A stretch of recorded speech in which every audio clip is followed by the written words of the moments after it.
Good afternoon, Dr. and Mrs. Giese, members of the faculty, members of the staff, members of the Board of Trustees, parents, my family, and most importantly, the class of 2014. It is to you that I offer my comments today. It was 35 years ago this month that I sat where you sit now. Well, not exactly where you sit. Mount Union had not had an outdoor commencement in 58 years. Our class pushed hard for that to happen, and it did, sort of. Halfway through the awarding of diplomas, the skies broke and there was a horrendous downpour. Fortunately, they had gotten through the H's, and I had my diploma in hand. Selfish as I was, I didn't think about the rest of my classmates having to rush to the basement of Chapman Hall to receive their diplomas. I just went on my merry way. I did want to revisit the words of the commencement speaker from that day as I prepared for this. Our speaker was Dr. A.B. Bonds, the then president of Baldwin Wallace. I really don't remember him or his speech, which is what terrified me most about speaking to you today. That you would sit there wondering, who the hell is this and what right does she have to offer me any advice? The archivist at Mount Union was unable to unearth his actual speech. It was 35 years ago after all, and digital didn't exist. But we did find an article that detailed much of what he had to offer. I chose one passage from his speech to share with you today. He said, "Mount Union has given you something of meaning." He then went on, "Now you must use this knowledge for counsel for the future. You must confront the problems of the future. You must be free to make the necessary changes, and Mount Union has given you the knowledge and wisdom to fulfill these problems. You must answer questions about society and environment, which are impossible to answer now.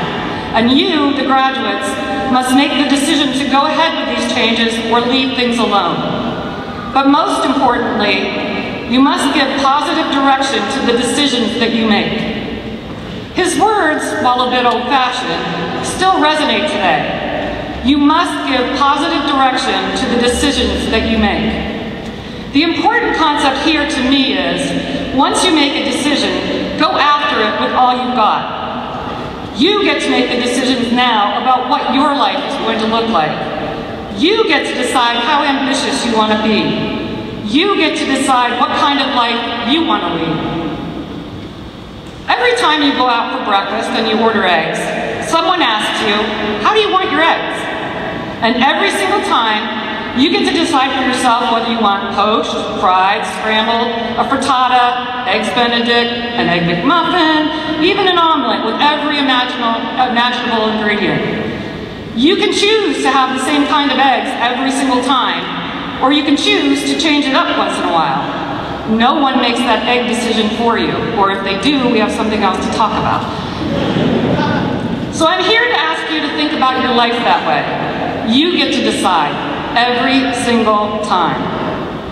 Now, much has been written about your generation, the so-called millennial generation, and it's not always flattering. People call you entitled. They call you whiny. They call you overprotected. They say you got awards for just showing up. They say you want the rewards before you put in the time. I prefer to think of you as empowered. Empowered to take on exactly what you want to take on and make it your own. Empowered to believe that anything is possible, even if everything is not. My good friend Adam Braun, the founder of Pencils of Promise, in his new book, The Promise of a Pencil, said, "Your 20s are the time to both fight like hell for who you want to become and to learn to accept what that looks like." There's an interesting paradox in his words, fight like hell and learn to accept. And I've always believed that there is power in paradox, the power of opposing forces pulling on one another in an epic battle of tug of war. You will face those opposing forces every single time you make a decision, and it will be up to you to choose which side wins each time. Turning that power on yourself requires discipline, but it is exactly that discipline that turns you from entitled to empowered. Don't walk into your first job thinking that someone will take your hand and show you the ropes. Study up on what the company does and figure out how you can best serve that purpose. Don't expect that next promotion just because it's time. Make yourself invaluable to your boss and the promotion will come. Don't assume that you should be going on that trip to visit the plant in California. Demonstrate to your boss that it is necessary. Don't be the whiner who complains about everything the company is doing wrong. Be the one to find the solutions that will change things. That's empowerment. And if you don't like your first job, you have the power to change that too. One thing I have learned is that nothing is permanent. All I ask is that you give that first job at least 2 years. Otherwise, you really won't know if it's the job, the company, the school, or the industry until you've given it that much time. That's also empowerment. I wish I had learned that lesson in my 20s. I was an average student here. To say that I skated through would probably not be an overstatement. I had virtually no idea what I wanted to do with my life, let alone what I wanted as a career.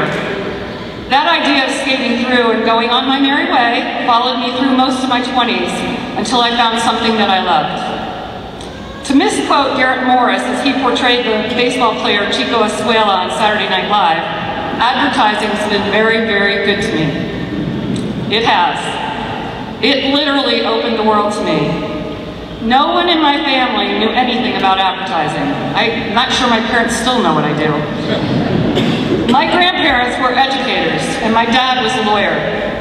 Typically, people from my high school stayed in my hometown, and many of my Mount Union classmates chose to stay in Northeast Ohio.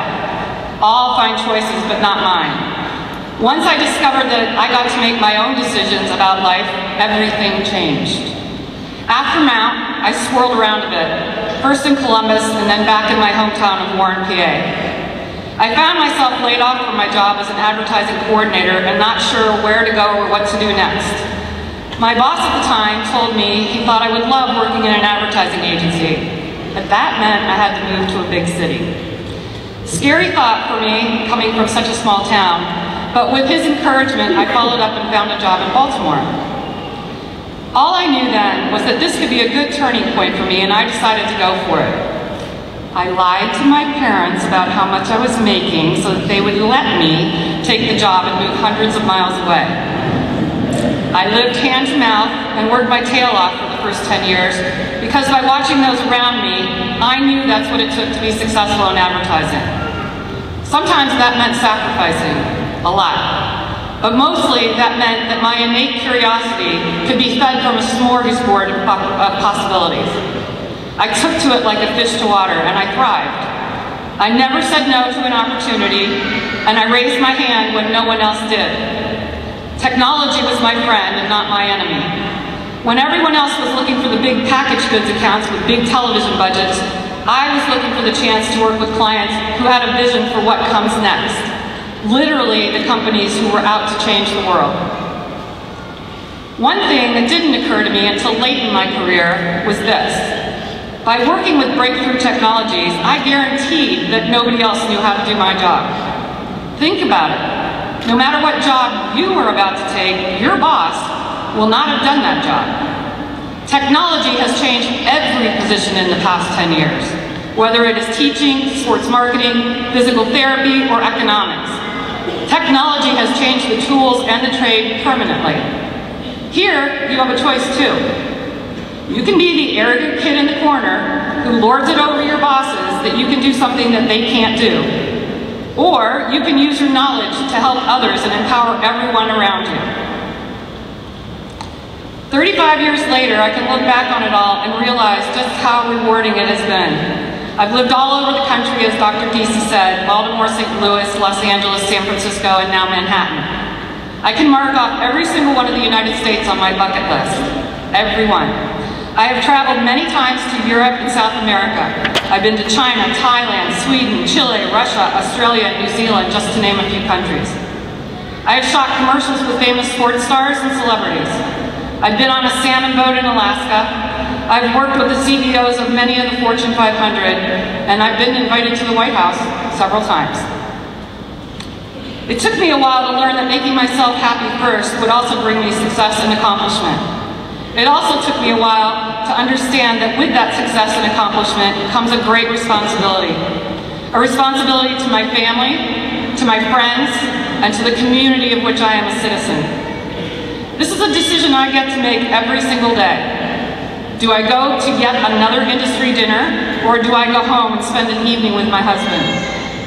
Do I keep my promise to spend time with my mother while she recuperates from surgery, or do I go to that play that I've been wanting to see? Do I go on an exotic beach vacation, or do I go to my beloved Ecuador and try to make a difference by helping to build a school? I like to remind myself that these are all first world problems, that these choices and decisions that we fret over wouldn't even occur to people who have to live day to day wondering if they have enough to eat. It is good that we have the freedoms that we do. It is the reason that I tell you that you have the freedom to make these decisions for yourself, that you are empowered, not entitled. My career has put me here today. It has also afforded me the daily opportunity to make those decisions I just talked about. It has opened my mind to the world around me, but you do not have to rely on your career to make that happen. How many of you have a passport? Show of hands. That's good. That's really good. What would you say if I told you that I am now in my 4th, and that most of the time I have to have pages added before it expires? Not all of that has been business travel. A lot of it has been to satisfy my own need to understand how I fit into the world, to really understand people and cultures and how I can play a part in this world, to be a citizen of the world. That curiosity is what took me to Ecuador in the first place. A friend asked me if I would contribute to her organization that was starting to build schools in the rural parts of the Andes. And I said, sure, I can write a check, but I'd really like to see firsthand where the money is going. That summer, I went for the very first time, and by the time I left, I had a contract to build a house there. We've now built six schools, and as Dick said, we've provided an education, our numbers up to over 1,000 students in high school and university. And this year, we are launching a new fundraising effort to build a women's health center. I have now owned a house there for 10 years. My husband and I got married there 2 years ago, and I couldn't imagine my life without Ecuador in it. I tell you all this with the hope that I can open your mind to the possibilities that are in front of you. Whether you choose to stay in Northeast Ohio or return to your hometown, you get to decide what you want your life to look like. Not your teachers, not your parents, not your friends, you. That's why I believe you are the empowered generation. I want to see you be brave, be bold, be original, and be yourself. You will make mistakes. Everyone does. You will falter. Everyone does. You will question your decisions. Everyone does. But I promise you this, if you live your life to your own truth and be as authentic to yourself as you can be, you will fulfill your humanity. That is the destiny of your generation. You don't need our permission to succeed on your own terms, but you certainly have our blessing. Thank you.